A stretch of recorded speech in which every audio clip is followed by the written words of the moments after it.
എല്ലാവരും അംഗീകരിക്കുന്നു, എല്ലാവരും അംഗീകരിക്കുന്നു. അവർക്കൊക്കെ കാണാമല്ലോ. കാന്തപുരം അബൂബക്കർ മുസ്ലിയാർ പോയിട്ട് എന്താ പറഞ്ഞത്?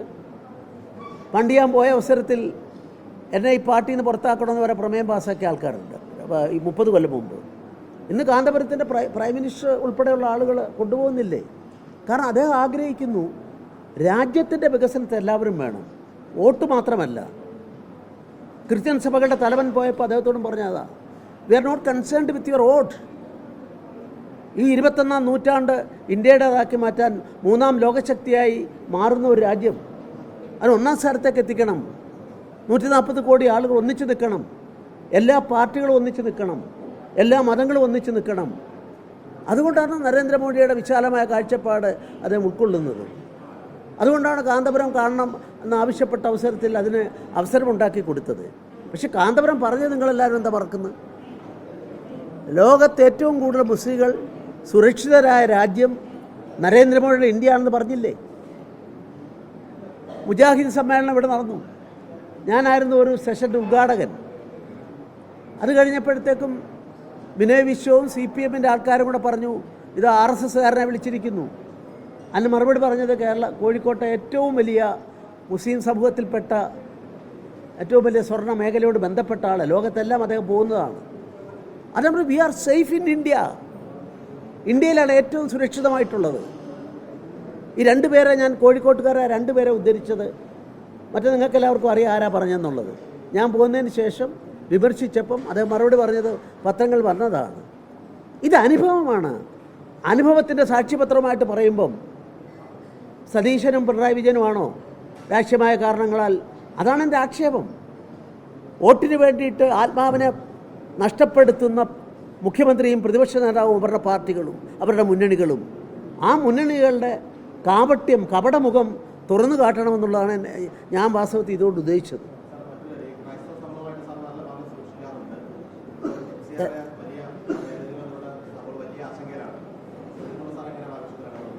അല്ല, അതിനെ സംബന്ധിച്ച് വ്യക്തമായിട്ടുണ്ടല്ലോ. ഈ നിയമം കൊണ്ടുവന്നത് ആരാ? ഏത് കൊല്ലോ?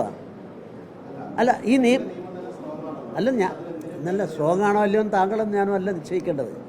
അതിൻ്റെ വൈകല്യങ്ങളെ സംബന്ധിച്ചിടത്തോളം കമ്മീഷൻ്റെ ശുപാർശകൾ വരെ ഉണ്ടായിട്ടുണ്ട്. അവർ 76-ൽ ഇന്ദിരാഗാന്ധി അടിയന്തരാവസ്ഥയുടെ ആ കാലഘട്ടത്തിൽ എന്തിനാണ് ഈ നിയമം കൊണ്ടുവന്നത്? വിദേശത്ത് നിന്നും വരുന്ന ഈ പണം അമിതമായി വരുമ്പോൾ അതിന് നിയന്ത്രണം ഉണ്ടാകണം. അതിനാണ് വാസ്തവത്തിൽ FCRA ഉണ്ടാക്കിയിട്ടുള്ളത്.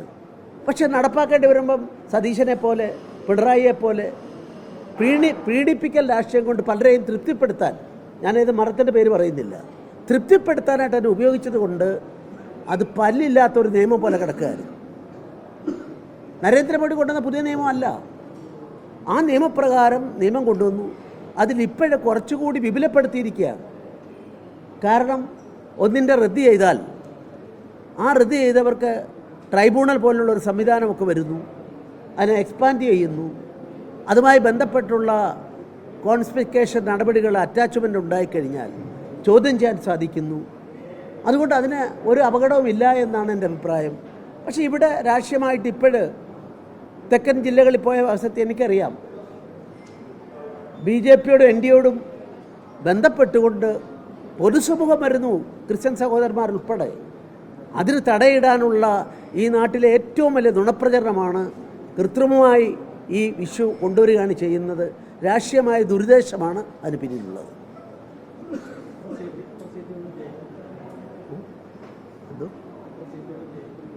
അല്ല, അതെനിക്ക് അതിനെപ്പറ്റി ഞാൻ എല്ലായിടത്തും പോയി. പക്ഷെ ജയിക്കുകയും തോൽവിയെ സംബന്ധിച്ചിടത്തോളം നമുക്കത് പറയാനായിട്ട്, അങ്ങനെ പറയുന്നത് ഒരു രാഷ്ട്രീയ പാർട്ടി നേതാവിനും അത് പറയാൻ സാധിക്കില്ലെന്ന് എൻ്റെ അഭിപ്രായം. എത്ര സീറ്റ് കിട്ടുമെന്ന് പറയാൻ സാധിക്കുന്ന പ്രവാചകരായിട്ട് രാഷ്ട്രീയ നേതാക്കന്മാർ മാറുന്നത് ശരിയല്ല. കാരണം ജനങ്ങളുടെ ഉള്ളിലാണ്. ഞാൻ ചോദിക്കട്ടെ, 2004 2 MP-മാരെ മലയാളികളെ ഇവിടെ നിന്നും അടൽ ബിഹാരി വാജ്പേയിക്ക് വേണ്ടി കൈവക്കാനായിട്ട് MP-മാരെ തിരഞ്ഞെടുത്ത് അയച്ചു. പ്രവചിക്കാൻ ആർക്കെങ്കിലും സാധിച്ചിരുന്നു? മൂവാറ്റുപുഴയും ലക്ഷദ്വീപും, ഒരൊറ്റ ഹിന്ദു വോട്ടർമാരില്ലാത്ത ലക്ഷദ്വീപിൽ ഒരു MP അന്ന് ഇന്നത്തേക്കാൾ ന്യൂനപക്ഷ പീഡനത്തിൻ്റെ പേരിൽ പ്രതിക്കൂട്ടിലാണ്. ജബുവ സംഭവമൊക്കെ, കന്യാസികളെ ബലാത്സംഗം ചെയ്തു, ആ സംഭവമൊക്കെ അരങ്ങ് തകർക്കുന്ന കാലത്താണ്. 2004 തെരഞ്ഞെടുപ്പിൽ 13% വോട്ട്, 6%-ൽ നിന്നും 13% വോട്ടും 2 MP-മാരെയും മലയാളികളായ ആളുകൾ തെരഞ്ഞെടുത്ത് അയച്ചു എന്ന് പറയുമ്പോൾ നമുക്ക് പ്രവചിക്കാൻ സാധിക്കുമോ? തൃശ്ശൂരിൽ സുരേഷ് ഗോപി ജയിക്കും, 2 തവണ തോറ്റ ആളാണ്, ജയിക്കുമെന്ന് ആരെങ്കിലും പ്രവചിച്ചിരുന്നു? അപ്പം പ്രവചനങ്ങൾക്കപ്പുറത്താണ് ജനങ്ങളുടെ മനസ്സ് എന്നുള്ളതാണ് എൻ്റെ രാഷ്ട്രീയ വിദ്യാർത്ഥിയുടെ എൻ്റെ അഭിപ്രായം.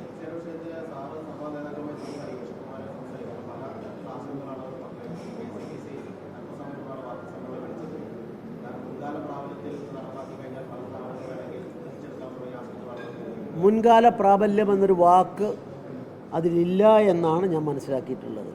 ഇങ്ങനെയുള്ള നിയമങ്ങൾ നോക്കൂ, അത് താങ്കൾ പറഞ്ഞതിനെ ഞാൻ വിശദീകരിക്കാം. ക്രിമിനൽ സ്വഭാവമുള്ള കാര്യങ്ങൾക്ക് മുൻകാല പ്രാബല്യം ചെയ്യാൻ പറ്റില്ല. ഇപ്പോൾ ഒരാളെ കുത്തിക്കൊല്ലുന്നു, അപ്പോഴുള്ള നിയമം മാത്രമേ ബാധുള്ളൂ. പുതിയൊരു അമെൻഡ്മെൻറ്റ് വന്ന് വേറെ കർശനമാക്കിയാൽ ആ നിയമത്തിൽ പ്രാബല്യമില്ല. അതുകൊണ്ട് ഇത് മുൻകാല പ്രാബല്യം ഉണ്ടാവില്ല. അല്ല, അതിനെ സംബന്ധിച്ചാണ് അത് ചോദ്യം ചെയ്യാനായിട്ടുള്ള സംവിധാനങ്ങളില്ലേ? എനിക്ക് മനസ്സിലാകാത്തൊരു കാര്യം എന്താ വെച്ചാൽ, നാളെ ഞാനത് കൊല്ലത്ത് പോകും, മീറ്റ് പ്രസിൽ അത് മെയിനായിട്ട് പറയാം എന്ന് വിചാരിച്ചാണ്. എനിക്ക് അച്ഛന്മാർ അവരുടെ സഭ പാസ്സാക്കിയ അവരുടെ റെസൊല്യൂഷൻ്റെ ഡീറ്റെയിൽസ് എനിക്ക് അയച്ചു തന്നു. ഞാൻ പഠിച്ചുകൊണ്ടിരിക്കുക, CBCIയുടെ പഠിച്ചുകൊണ്ടിരിക്കുക. ഞാൻ ചോദിക്കട്ടെ, CBCIയുടെ അവർ അതിൻ്റെ അകത്തുണ്ടായ ഒരു തെറ്റിൻ്റെ അടിസ്ഥാനത്തിൽ അവരുടെ റദ്ദ് ചെയ്തത്, അവരുടെ തലവൻ പറയട്ടെ, സെൻട്രൽ ഗവൺമെൻറ് അതിൻ്റെ ആ തെറ്റ് അവരെ മാപ്പാക്കിയിട്ട് അവർക്ക് പുനഃസ്ഥാപിച്ചു കൊടുത്തില്ലേ? എത്ര സ്ഥാപനങ്ങൾക്ക് പുനഃസ്ഥാപിച്ചു കൊടുത്തിട്ടുണ്ട്. അപ്പോൾ ഇത് പാടില്ല, നിയമമേ പാടില്ല എന്ന് പറയുന്നത് അർത്ഥമുള്ളത്.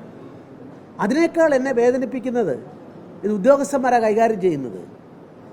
അപ്പോൾ ഇന്ത്യ ഭരിക്കുന്ന ഭരണകൂടത്തിൽ ഉദ്യോഗസ്ഥന്മാരെ എല്ലാം വിശ്വസിച്ചുകൊണ്ട് പോകുന്നതല്ലാതെ ആ ഉദ്യോഗസ്ഥൻ ഇങ്ങനെ ചെയ്യും അതുകൊണ്ട് പാടില്ല എന്ന് പറയാൻ അങ്ങനെ ഒരു നിലപാടെടുക്കാൻ ഒരു ഗവൺമെൻറ് സാധിക്കുമോ? കോമൺ സെൻസിന് പറ്റുന്നതാണ് ആ വാദം. ഇതിൻ്റെ എല്ലാം ഉദ്യോഗസ്ഥന്മാരാണ്, ഉദ്യോഗസ്ഥ സംവിധാനമാണ് ഇതെല്ലാം നോക്കി പരിശോധിച്ചില്ല. അത് ഗവൺമെൻറ് ഡയറക്റ്റായിട്ട് ചെയ്യുന്നതല്ല. ഗവൺമെൻറ് ഡയറക്റ്റായിട്ട് ചെയ്യുന്ന ആർക്കെങ്കിലും ആക്ഷേപം ഉണ്ടെന്ന് പറഞ്ഞാൽ, ഇവിടുത്തെ ഏറ്റവും വലിയ സഭ,